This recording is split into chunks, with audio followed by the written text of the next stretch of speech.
If you're a CPTSD survivor or a PTSD survivor, or coming across these terms of emotional regulation or nervous system regulation, it's probably also important to note before I get into this chat about healing beyond the emotional regulation or nervous system regulation is that I'm not a medical professional or a clinical professional, so it's important to take this as this information. We want to also research into this information ourselves to actually start to learn and gain the knowledge for ourselves, so we have that stored information for ourselves. And definitely when we recover from trauma, regulating our nervous system is going to be a huge thing, but it's not going to be the only thing. And I wanted to speak about healing beyond emotional regulation and healing beyond nervous system regulation. And I also wanted to touch a little bit on triggers, where it's good to know of your triggers, but it probably shouldn't be your main focus on healing from trauma. And also with everything where there's a nervous system dysregulation, there's also going to be an onflow effect to the body. So why it's important to actually have a comprehensive and almost a complementary approach to your healing, because one size doesn't fit all, and one part of your body regulating that is not going to be the thing that helps you overcome trauma, but for some it might. Now, to actually explain a little bit about nervous system regulation, I just wanted to start basically on what nerves do in the body. Nerves actually help to relay signals between our body and our mind, but it's not the actual source of what we need to regulate within our body. A simple explanation of that is if you stub your toe is injured, but you only know of that in relation to the signals being sent from your injured toe to your mind. And your mind is interpreting that I am in pain and I need to address this pain. I need to attend to this wound. Similar if you touch a hot plate, it's that signal being sent from your fingers to your brain that's interpreting these signals. The poor old brain's got a lot of signals being sent from the body. And when we experience trauma, for example, trauma can be defined in many different ways, but two ways to look at it is trauma is not what happened to you, it's what happened inside of you as a result of what happened to you. Like an emotional overwhelm, too many signals being sent to the brain that the brain doesn't know how to perceive, how to rationally navigate day-to-day life. And sometimes with some traumas, a lot of this stuff is actually happening unconsciously. So it's very hard to actually rationally perceive what is happening for us, because a lot of it is actually an unconscious behavior. When we look at triggers, in some ways it's very good to know of our triggers, but it's not the main source of what we need to be focusing on. If we look at triggers, if we take, say, like a gun, for example, if we take two guns and we put a bullet in one and no bullet in the other. Now the gun with the no bullet, you can pull the trigger and there'll be no reaction, there'll be no effect. You can take the gun with the bullet, pull the trigger, and there's going to be an explosion. Now you have to ask yourself the question, is it the trigger or is it the ammunition that's causing the outward explosion? Now for anything that we experience, if it's a trauma, we're going to carry an emotional charge within the body. It's stored within the body. And our mind is always perceiving a threat based upon what we receive. So it's trying to keep us safe. So if we have been assaulted, for example, there's going to be situations where it could be the cologne of the person that has assaulted you, or the perfume of the person that has assaulted you becomes that trigger. And it's going to be very hard to live a life where you're isolated from the world due to a cologne that you're trying to keep yourself trigger-proof from. Or the other way that you could look at it is it's the actual charge, that charge within the body that you need to address so that the trigger no longer has the effect of causing either an outward explosion or an inward implosion. So when we start to look at our inward self, when we start to address our nervous dysregulation within ourselves, that stuff that's keeping us emotionally charged, we want to start to discharge that stored trauma within the body. It's very hard to do through cognitive type therapies, because back to how I was talking about with the pain, how it's a relay of perceptions to the body, We can have, similar with trauma, an overwhelm when something has been touched upon, that sensitivity, that can cause a nervous reaction to our body. It's causing a trauma overwhelm to our body, which can cause an emotional shutdown. So with everything, especially with trauma, it's not something that you want to go at quickly. You want to start to tirate. You want to slowly start to discharge. You don't cause an overreaction, an overstimulation to the body where the mind can't interpret all these signals at once, because the mind is just trying to perceive something that is an unconscious behavior. And the behaviors that are caused by the nervous system dysregulation, if we look at triggers as in, if I know of my triggers, then I won't be triggered. I won't have this reaction within my body. Another way you can look at that as statement is, if I know how to avoid those things in life, I no longer have to actually experience the stuff that is stored within myself. So sometimes knowing of your triggers is good, but sometimes knowing of your triggers can be an avoidance to experiencing more in life. When we live in fear of being triggered, we start to develop behaviors within ourselves. If we perceive that outside is unsafe, because there might be that person with that cologne, or there might be loud noises, there might be people that look like our perpetrators, all these sorts of things, it's very hard to control the outside environment. We might start to try and control our internal environment by not going out into the external environment, or we might develop certain behaviors that if I clean this environment, then I can keep myself safe from germs.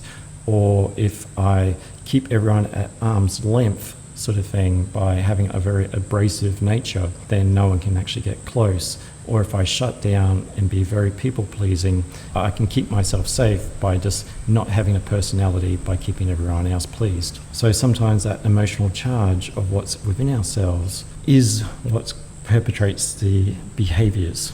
So by addressing that nervous system dysregulation, by starting to address the stuff that happened to us that is not a part of us, we can actually start to develop other behaviors.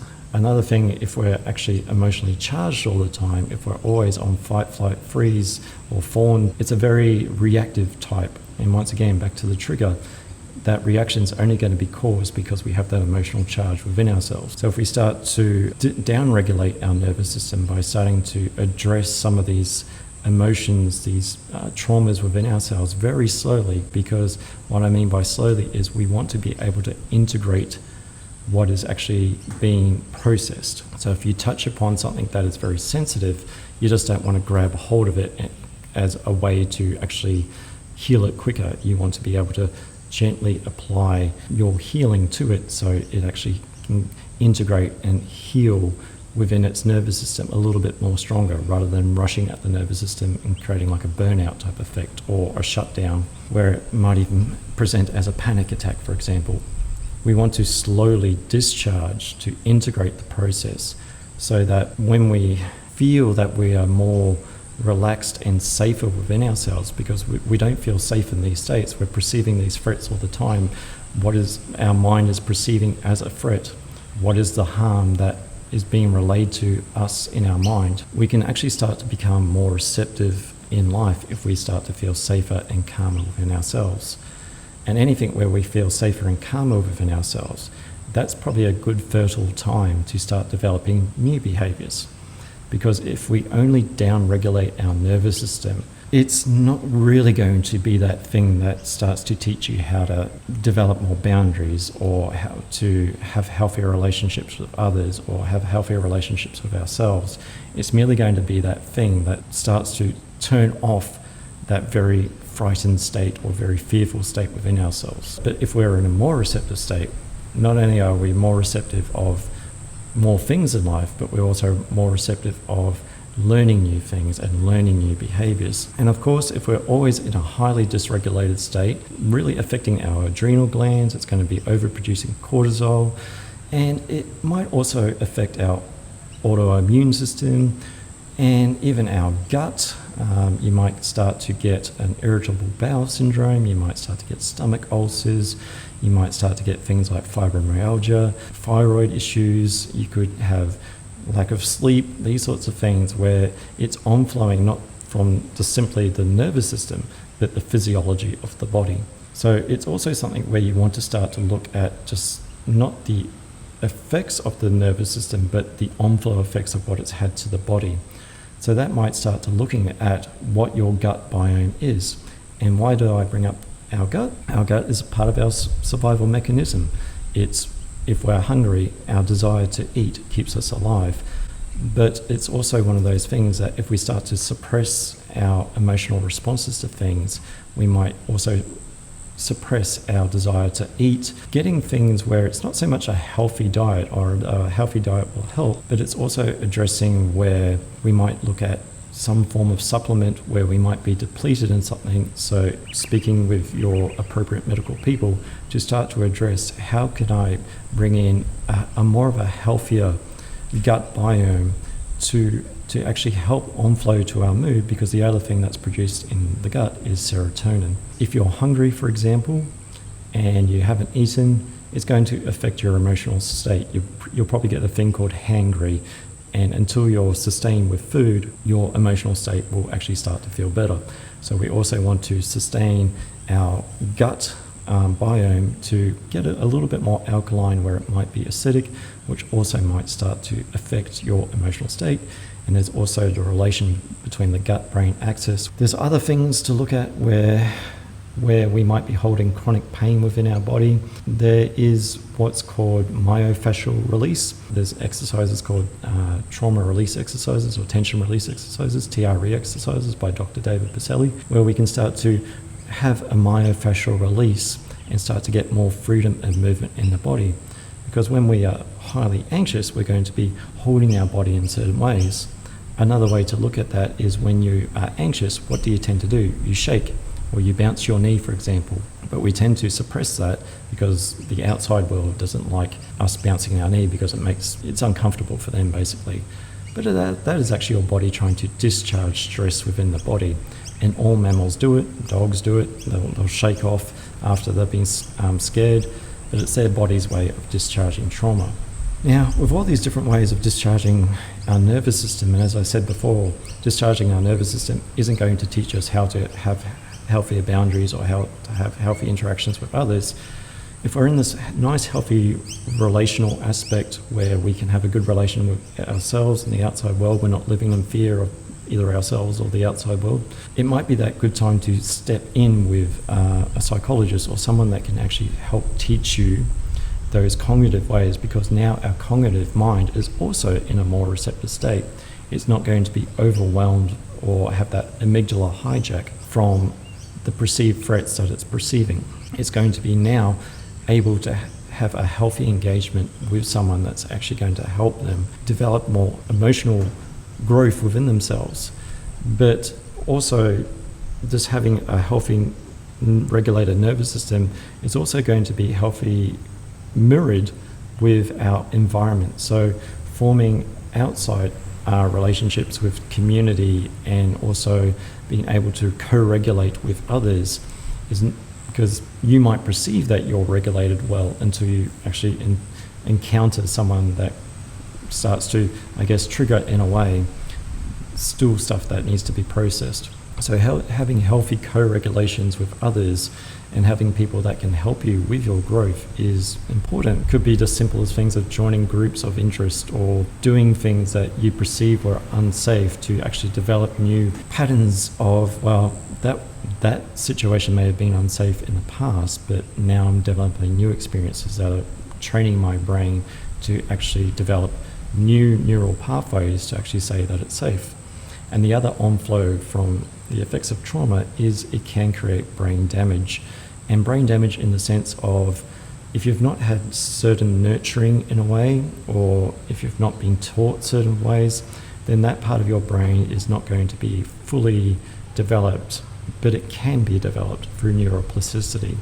So there's also going to be a process of time whilst your brain develops these new neural pathways to actually have not only a healthy nervous system regulation, but a healthier, fully developed brain. And it doesn't mean that the person is any less smart or anything like that. It just means that they've not had a caregiver that's given enough care for that emotional part of their brain to develop, and they're now in the process of that development to get that, which is commendable. It's very brave, and it's very sad that that never happened in the first place. So with all things, there's going to be a very holistic approach, and it is very important to have a regulated nervous system, but it's not going to be the only thing. You want to be looking at your overall health, your gut health, your physical health, your health in relation to others, and also how you're developing these new behaviors of learning how to not only interact with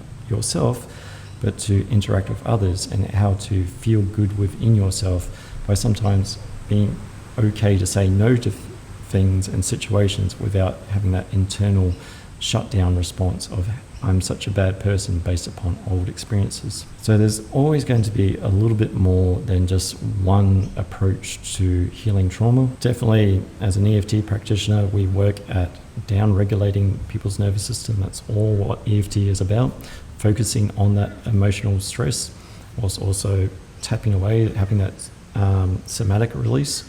But there are other therapies. There's somatic experiencing by Dr. Peter Levine, there's TRE by Dr. David Pacelli, there's internal family systems, there's all sorts of compassion inquiry, there's EMDR therapy, there's trauma-informed yoga, all these things that incorporate not only the mind but also the body, so where they can feel safer within. Because if we've got signals being sent from our body to our mind, the mind can only do so much. It's basically going to interpret as much as it can of what's happening within the body. But if we can feel safe within our body, it's going to be easier on our mind to actually start to direct where we want to go in life. So it's making it easier on our cognitive mind by discharging the emotional load that's within the body. It's going to be easier for our mind to feel safer and direct our life when our body is also feeling safer.